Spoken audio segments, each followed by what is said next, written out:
So today I'm excited to talk about ResearchMatch and how this tool can be helpful to you as a researcher, as well as how you as a volunteer can contribute to research activities that promote health.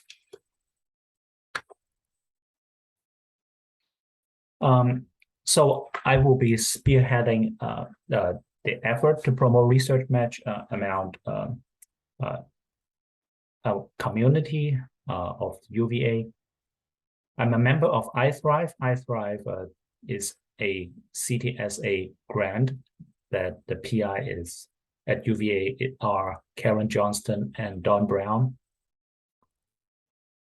The CTSA networks are a network of 60 elite universities. They call it hubs. And in the Virginia area, there are 3 CTSA hubs. One is the Children's National in the DC area, VCU Wright Center in Richmond, and iThrive. So iThrive, as you may know, consists of 4 institutions: UVA, Virginia Tech, Carilion Clinic, and Innova. The awarded at iThrive started in 2019, and it's a 5-year award. The primary goals for iThrive are to use data science to promote human health, promote collaborative teams, and to train the next generation of researchers. So ResearchMatch is a nonprofit program funded by the NIH since 2019, and it helps to connect researchers with people who are interested in participating in research in the US. UVA joined ResearchMatch early this year and is now one of the 200+ research institutions where researchers can use ResearchMatch. ResearchMatch has about 167,000 volunteers in its database. Anyone in the US can sign up, and we want as many people in our community to sign up as possible. There are currently about 5,000 volunteers in Virginia, in the Commonwealth of Virginia, and about 300 within 50 miles of UVA. ResearchMatch is free for all users, including volunteers, researchers, and liaisons. So I am one of the 3 liaisons at UVA. Liaisons are essentially trained local institutions contact to help with researchers locally. But US researchers are always welcome to contact ResearchMatch staff with any of your questions as well. So how does ResearchMatch work? So first, let us look at it from a volunteer's perspective, and the best way to explain this is this 1-minute video from ResearchMatch. Meet Yolanda. Yolanda works full-time, takes care of her family, and is always looking for ways to better her community. Recently, her coworker encouraged Yolanda to join ResearchMatch. ResearchMatch connects you with research studies at major hospitals and universities. Thousands of volunteers of all races, ethnicities, ages, and identities get involved in research through ResearchMatch and help make discoveries possible. Joining ResearchMatch is as easy as 1, 2, 3. Visit researchmatch.org online. Create your confidential volunteer profile. Watch for emails about research studies. If you want to learn more about a study, just tell ResearchMatch to share your information with the researcher. The choice to participate in the study is always yours. Remember, the most important part in finding health solutions for your community is you. Join Yolanda and become a ResearchMatch volunteer today.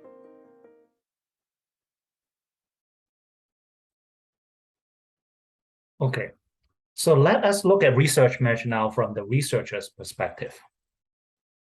So anyone in the research team can sign up as a researcher in ResearchMatch. So it means that it can be the PI, it can be a team member. In ResearchMatch's lingo, they call it proxy if you are not the PI of a study. You as a researcher to register for ResearchMatch has to use UVA email and a UVA email address. So you cannot use Gmail, Yahoo Mail, so on and so forth. The PI for a study does not have to register in ResearchMatch if the PI delegate those tasks to a study team member. And all that will happen in that instance is that the study team member will register a study at ResearchMatch, and then ResearchMatch will send the PI an email regarding registration of a study, and the PI just has to ensure that you click yes to a link, or you click on a link in the email that's sent from ResearchMatch. So you do not want to just delete messages from ResearchMatch thinking that it may be a spam, because if the PI do not click that link, then the registration of a study cannot be completed. There are two levels of access in ResearchMatch. One is called feasibility access. What it does is allow researchers to search aggregated data regarding the population of the volunteers in ResearchMatch without an IRB approved study. So that gives you an idea of how many people may be eligible to join your study, given the criteria that you set out in the ResearchMatch volunteers database. So you won't get an exact numbers, but the numbers will be rounded to the nearest 10. So you can have a very good idea of how helpful the tool will be with your recruitment effort. There's something also called a recruitment access that allows researchers to search and contact eligible volunteers for IRB approved study. And we'll talk a little bit more about that. So to use ResearchMatch for recruitment, the researcher will have to have an IRB approved contact message. That is the lingo for ResearchMatch. Essentially, that is an advertisement / recruitment message. Think of an ad that you would put in a Civil Weekly. You have to get that ad approved by an IRB before you will submit that to Civil Weekly. And it is the same concept here. So the study has to be approved by an IRB, and the contact message has to be approved by an IRB. And all of those documents have to be uploaded into ResearchMatch and with the current expiration date for the study and the contact message. Now I put the expiration date with an asterisk because we know that only now under the current common rule, only full board studies will have expiration date. So for the studies that don't have expiration date, you need to provide a screenshot of the annual check-in date that the IRB has set for that study, so that we can verify that information. The liaisons at UVA will then review that information to ensure that it is accurate, that everything is correct, that, for example, you do not upload the wrong IRB approval to your study. And once that is approved, then the researchers will be able to search and contact potential volunteers through ResearchMatch.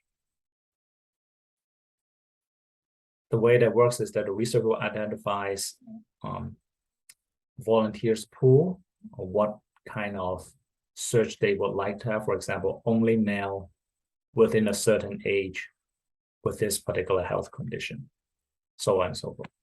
The ResearchMatch will then send that contact message to volunteers. The volunteers receive the contact message from ResearchMatch and makes the final choice to share the contact information with researcher. So this is just a diagram representing the information that we just talked about. So the PI confirms that the study is IRB approved. The liaison confirms that the information is accurate and that the contact message is IRB approved. The researcher then identifies the volunteer pool, sends the contact message to the volunteers via email, and then the volunteers click a yes or no button, whether they want to join the study. If they click yes, then the contact information for the potential volunteers will be forwarded to the researcher.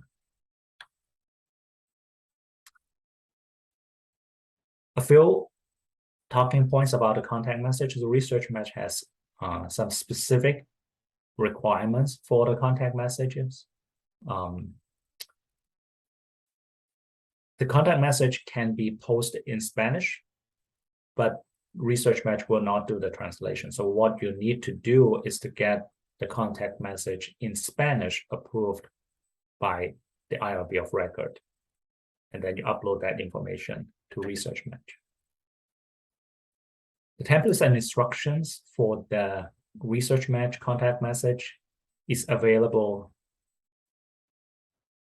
in the recruitment section of the iProtocol and on the IRB HSR website. There's a maximum of 2,000 characters. You cannot have direct study team contact identifiers, just email address, phone numbers. You can include the name of the PI and lab names. You cannot have embedded URLs or surveys. Now, the kind of studies that is suitable for ResearchMatch are studies that are health-related, such as clinical trials, biomedical research, studies, social behavioral psychology research. What is not suitable are studies that are exclusively on politics, religion, marketing, research, and business. I want to point out that if your study has a health component to it, then even if a study that is that entails some aspects of politics is fine. What it is not allowed are studies that is exclusively on politics, exclusively on religion, marketing, research, and business, or a combination of these. So raising awareness of research, please be patient. We are at iThrive and the UVA Cancer Center are actively promoting ResearchMatch both to researchers as well as to volunteers in our community. Clearly, this tool is really powerful if we have a lot of people in our community, volunteers, to join research. So this is an effort that we already started, and it will be continuing and a sustained effort to promote ResearchMatch or research in general to our community. So be patient if you initially do not get as many volunteers or participants as you would like in ResearchMatch. The more volunteers from our community, clearly, the more powerful this tool is for your study. And you can definitely help out by giving out flyers. So we have electronic and paper flyers that promote ResearchMatch. So please contact me. My information will be posted at the end of this presentation. Social media posts to your community. So again, we have information for that. So if you want to post it to your own community, please reach out to us and we're happy to share. So please, by all means, share our flyers in your classes, place of worship, office buildings, clinics, or other social functions. So last, I want to quickly point out ResearchMatch from an IRB's perspective. So Vanderbilt University's IRB provides oversight for ResearchMatch, and it was determined by Vanderbilt University IRB that participating sites such as UVA is considered a non-engaged in research for the purpose of the registry. So there's a standing letter from Vanderbilt University to IRB that we provide to the two IRBs at UVA. So for additional information about ResearchMatch, to sign up as volunteers, here's the website, here's the QR code. To sign up as researchers to use ResearchMatch to promote your own research activities, here's the website. As a researcher using ResearchMatch, we want you to sign up for this Zoom monthly training session that is conducted by ResearchMatch. We also have this particular resource in the iThrive portal to talk about ResearchMatch from the researcher's perspective. Now at UVA, there are 3 liaisons. I am Medard Ng. Here's my contact information. The other 2 are Gloria Bonina at the UVA Cancer Center and Katie Ray. Thank you for your time and for your attention.